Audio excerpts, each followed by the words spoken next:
నిన్న సాయంత్రం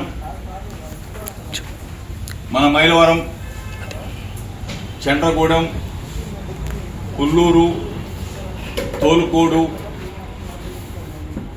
వివిధ గ్రామాల్లో అకాల వర్షం ఒక భయానకమైన తుఫాను వాతావరణాన్ని తలపించే విధంగా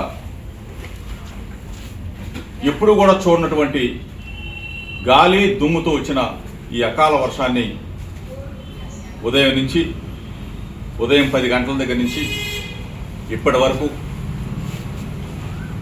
చండ్రగూడెం, బొర్రగూడెం, జంగాలపల్లి వివిధ గ్రామాలు మొత్తం కూడా కాలినడకన తిరిగాం, బైక్ మీద తిరిగాం. ప్రతి ఇల్లు కూడా అక్క, చెల్లి, అమ్మ మా ఇంటికి రండి, మేము పడుతున్న బాధలను ఒకసారి చూడమని చెప్పి స్వయంగా చూపించిన పరిస్థితులు కళ్ళకు కట్టినట్టు కూడా మీకు చెప్పాలి. ఆ గ్రామాలు వెళ్ళినప్పుడు,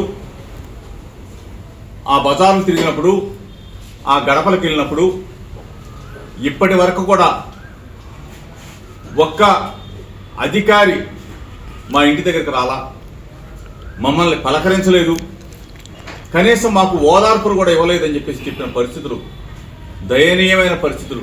కళ్ళ వెంట నీళ్లు పెట్టుకొని వాళ్ళు పడుతున్న ఇబ్బందుల్ని ధైర్యంగా చెప్పిన పరిస్థితులు చూశాను. గ్రామంలో గుక్కెడు మంచినీళ్లు ఆ ఇంటికి ఇచ్చిన దాఖలాలు,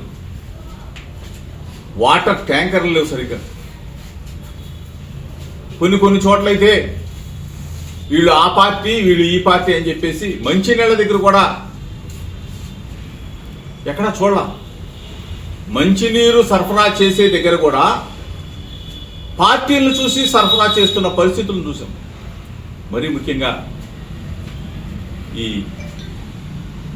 మాయదారి తెలుగుదేశం పార్టీ ప్రభుత్వంలో ఈ చంద్రబాబు నాయుడు పరిపాలన గత 2-3 నెలలుగా చూస్తా ఉన్నాం. మైలవరం మార్కెట్ యార్డ్కి వెళ్ళాం, ధాన్యం కొనమని చెప్పేసి ఆ రోజున అక్కడ నిరసన తెలియజేశాం. మొక్కజొన్న కొనమని చెప్పేసి నిరసన తెలియజేశాం. ఈరోజు ఇప్పటికీ కూడా ధాన్యం చండ్రగూడెం, బొర్రగూడెం విలేజ్లో ధాన్యం ఇంకా ఉంది. ధాన్యం లోడ్ చేసిన తర్వాత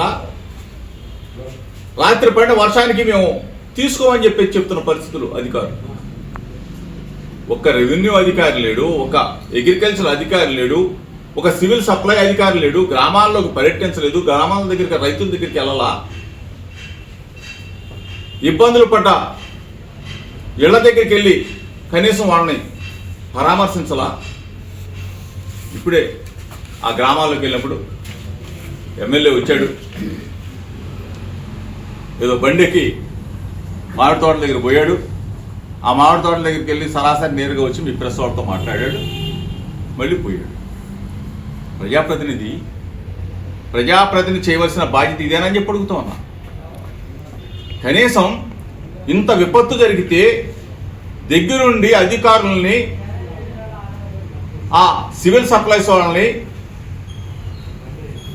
వాటర్ సప్లై చేసే పీడబ్ల్యూడీ వాళ్ళు ఎవరు అధికారులు లేరు.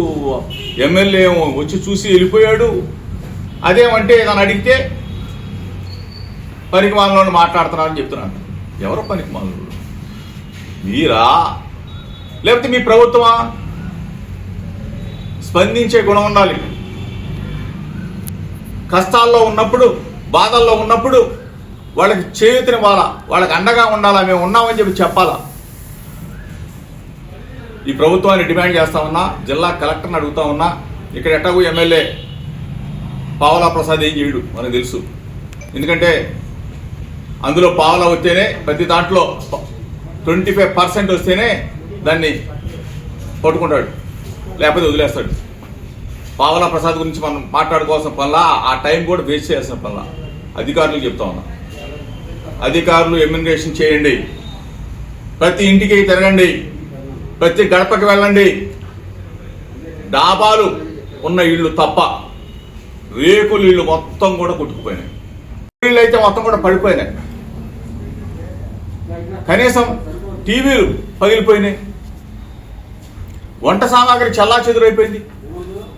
ఇటువంటి పరిస్థితుల్లో ఈ గ్రామాలన్నీ ఉన్నాయి. ఎమ్యూనరేషన్ చేయమని వాళ్ళకి ప్రతి ఇంటికి కూడా రేకులు లేకపోతే కూర గుడిసెలతో ఉన్న ఇళ్ళు పడిపోయిన ఇళ్ళకి తక్షణం ప్రతి ఇంటికి కూడా 25,000 రూపాయలు ఇవ్వాలని చెప్పేసి వైఎస్ఆర్ కాంగ్రెస్ పార్టీ తరఫున తక్షణ సహాయం. ఆ తర్వాత ఎంతైతే నష్టపరిహారం జరిగిందో అంత ఇవ్వాల్సిన బాధ్యత ప్రభుత్వం మీద. అది మా ప్రభుత్వంలో మేము చేశాం.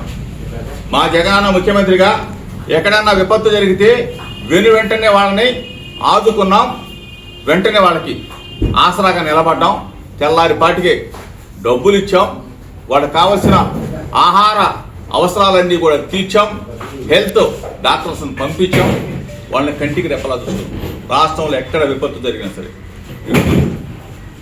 మామిడి రైతులు వాళ్ళ పరిస్థితి అసలే దీనంగా ఉన్న పరిస్థితుల్లో, అసలే రేటు లేని పరిస్థితుల్లో ఈరోజు మామిడి తోటలు మొత్తం కూడా ఇప్పుడు వచ్చిన విపత్తుకి ఆ చెట్లు కూడా పడిపోయిన, మొత్తం పెద్ద పెద్ద చెట్లు కూడా పడిపోయిన పరిస్థితులు చూసాం. చెండగూడు గ్రామాలను ఇప్పుడే చూసా. స్తంభాలు, కరెంటు స్తంభాలు, పెద్ద పెద్ద స్తంభాలు అంటే నాసిరకం స్తంభాలు వాడుతా ఉన్నారా? ప్రభుత్వం ఏం చేస్తా ఉంది? చేతులు ముడుచుకుని కూర్చో ఉన్నారా? పోలు పడిపోతా ఉంటే దయచేసి ప్రజల్ని కాపాడాల్సిన ప్రభుత్వం ప్రజల్ని భక్షించవద్దని చెప్పి చంద్రబాబు నాయుడు చెప్తా ఉన్నాం. ఈ విపత్తును ఆదుకోండి. ఇక్కడ ఉన్న ఎమ్మెల్యే ఎట్లాగో పనికి రాడు. ఇక్కడ ఎమ్మెల్యే గురించి మీకు కూడా తెలుసు, మీ ఛానల్స్ కూడా తెలుసు. మీ ఛానల్సే వేశారు అతని గురించి, పావలా ప్రసాద్ గురించి. ఇతను ఎమ్మెల్యే ఇక్కడ పనికి రాడు, చవట సన్నాసి దద్దమని మనకు తెలుసు. ప్రభుత్వం కళ్ళు తెరవండి. జిల్లా కలెక్టర్ని అడుగుతా ఉన్నా, దయచేసి మైలవరం ప్రాంతంలో పర్యటన చేయండి. పర్యటన చేసి తక్షణ సహాయం అందించండి. ధాన్యం ఎక్కడైతే మిగిలిపోయిందో ధాన్యం మొత్తం కూడా తీసుకోండి. మొక్కజొన్న కొనండి, మామిడి రైతులను ఆదుకోండి. అదేవిధంగా కోళ్ల ఫారాలు వాళ్ళందరూ కూడా లేచిపోయి గాలికి లేచిపోయినాయి. కోళ్ల ఫార్మ్స్ అన్ని కూడా పడిపోయినాయి. ఆ కోళ్ల ఫారాలు అయితే ఎవరైతే నష్టపోయారో వాళ్ళందరూ కూడా ఆదుకోమని చెప్పేసి తైదుపాడు ఏరియాలో కోళ్ల ఫారాల నుండి కూడా నష్టపోయి ఇబ్బందులు పడతా ఉన్నారు, వాళ్ళందరూ కూడా ఆదుకోమని చెప్పిస్తాం. ఇవన్నీ కూడా ఇటువంటి విపత్కర పరిస్థితుల్లో ప్రభుత్వం అండగా ఉండాలి. అండగా ఉండలేని పక్షంలో వైఎస్ఆర్ కాంగ్రెస్ పార్టీ తరఫున ఆందోళన చేపడతాం. జిల్లా కలెక్టర్ గారు కూడా మరలా వెళ్ళి వినతి పత్రం కూడా సమర్పిస్తామని చెప్పేసి మీ ద్వారా తెలియజేస్తాం. మొక్కజొన్న రైతులు, ప్యాడీ ధాన్యం రైతులు అందరినీ ప్రతి ఒక్కరిని కూడా ఆదుకోవాలి, బాధ్యత తీసుకోమని చెప్పేసి ఈ ప్రభుత్వాన్ని మరొకసారి హెచ్చరిక చేస్తా ఉన్నాం. దీన్ని వైఎస్ఆర్ కాంగ్రెస్ పార్టీ తరఫున మేమందరం కూడా తిరిగాం.